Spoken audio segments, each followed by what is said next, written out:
بنشكر حضرتك على الكورس ده بالتفاصيل اللي احنا خدناها دي. وعايز انصح ان احنا يعني الواحد استفاد كتير في الكورس. يعني على سبيل المثال موضوع تقدير التكاليف، ان الواحد ياخده بالتفاصيل دي كده وياخد باله من حاجات الواحد ما كانش بيحسبها وعلى سبيل المثال يعني لما كان بيبقى قدامي بند مثلا محتاج ان هو او انا مقرر ان انا هعمله بسب كونتراكتور، كنت بحطه سب كونتراكتور على طول. يمكن انا استفدت من الكورس مثلا ان حاجه زي كده لازم اعمل لها تحليل دقيق واطلع التكلفه بتاعتها، بحيث ان انا برضو وانا بجيب سب كونتراكتور ابقى عارف التكاليف رايحه مني فين وعامله ازاي. ممكن يجي لي سب كونتراكتور مش فاهم يعني تفاصيل القصه، او مش فاهم المشروع عامل ازاي، مواصفاته عامله ازاي، فيحط سعر يعني اتبسط بيه قوي، بس يكون سعر واقع، فيرجع بعد كده يعمل لي مشاكل في المشروع. وبرضه ممكن مقاول باطن يحط لي سعر يعني غالي فيه شوية، وأنا مش عارف هو السعر ده عبارة عن إيه. فيمكن دي حاجة من الحاجات اللي أنا استفدتها في تقدير التكاليف، إن أنا سواء في سب كونتراكتور أو لأ، فأنا لازم أعمل تحليل لنفسي، أبقى عارف الماتيريال اللي جاية إيه وعبارة عن إيه والدنيا هتمشي إزاي، وأبقى عامل حساب كل حاجة هتتم في المشروع، النظافة والمية وكل شيء ونسبة الهالك والكلام ده كله. فدي حاجات جميلة يعني استفدتها في الحتة دي.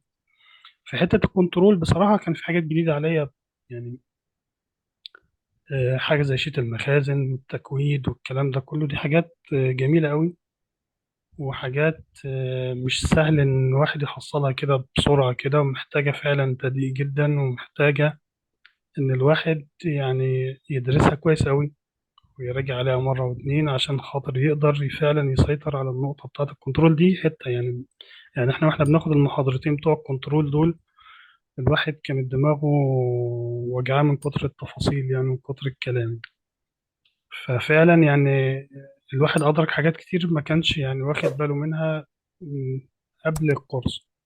من الحاجات الجميلة جدا اللي أنا استفدتها المحاضرة اللي فاتت، موضوع البريزنت فاليو والفيوتشر فاليو. دي حاجة جميلة جدا جدا جدا جدا، يعني فوق ما تتخيل.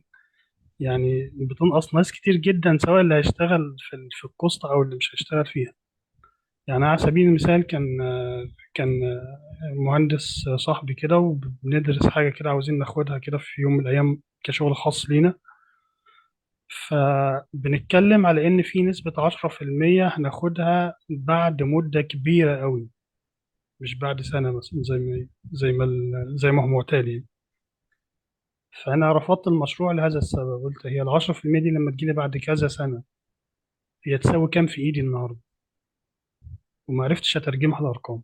أنا قلتها كده خلاص، يعني بالحس العام كده. قلت لا، ده أصل دي 10% دي ما تجيني بعد 3 4 سنين. طب هي تساوي كام في إيدي النهاردة؟ دي ممكن ما تساويش 2 3% في إيدي النهاردة. يعني ممكن بأسعار يومها ما تقدرش تشتري حاجات كنت أقدر أشتريها النهاردة ب 3% مثلا. فدي من ضمن الحاجات اللي الواحد فعلا استفادها يعني بشكل كويس جدا، ان الواحد دخل مع حد محترف زي حضرتك.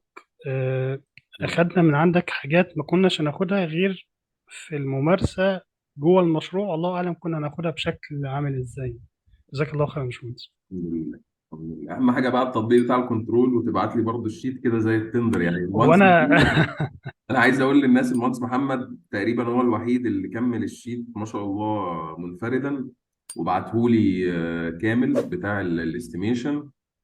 والحمد لله ربنا قدرني ان انا امسك البنود بند بند، وكان في شويه تعليقات بس اجمالا ما شاء الله ما شاء الله يعني كان واضح ان في فهم عالي للعمليه الحمد لله يعني. جزاك الله خير يا باشمهندس. طبعا ده بسبب مجهود حضرتك معانا يعني. بس انا لما مسكت شيت المخازن عشان ابتديت اشوف الكميات وامشي وراها واكود، لقيت في حاجات كتير يعني ايه هتسقط مني، في حاجات مش هقدر اسيطر عليها بصراحة. يعني اخدت الخرسانات، اخدت موضوع البولي ايثيلين الكلام ده. في حاجات ابتديت احط ايدي عليها وامشيها فعلا يعني. وفي حاجات لا ما قدرتش اسيطر عليها، وفي حاجات حسيت ان هي ناقصه مش موجوده. فما قدرتش اكمل موضوع ان انا ايه اكود شيت المخازن للاخر بصراحه. في حاجات هتسقط مني مليون في المية يعني. انا وضحت لك ان للاسف غالبا في معظم المشاريع ان بيبقى فعلا هو شيت المخازن جاي لك. شفت حضرتك؟ يعني احنا كده بنقولها عندنا كده باللغه الدارجه ما بيننا، بيبقى جاي لك هريسه. انت ما انتش عارف ده هو يعني ايه، منين بيودي على فين الشغل. بس في فرق بقى، في فرق يا باشمهندس، بس حضرتك ان هو يجي لي هريسه وانا لسه في مرحله الاساسات، فابقى عارف دي بتاعت ايه ودي بتاعت ايه ودي بتاعت ايه واكودهم.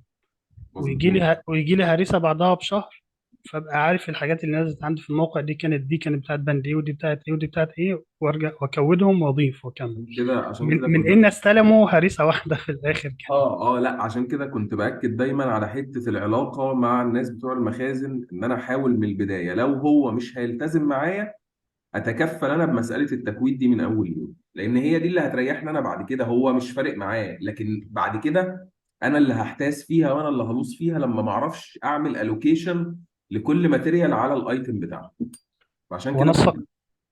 انا بصراحه فكرت ان انا ايه اكمله كده على قد ما اقدر، اللي اقدر اكوده اللي ما اقدرش اخده بارقام تقريبيه، على اساس ان اقفل الشيت انا اقفل الشيت، صح. و... و- اه واطلع حاجه كامله يعني.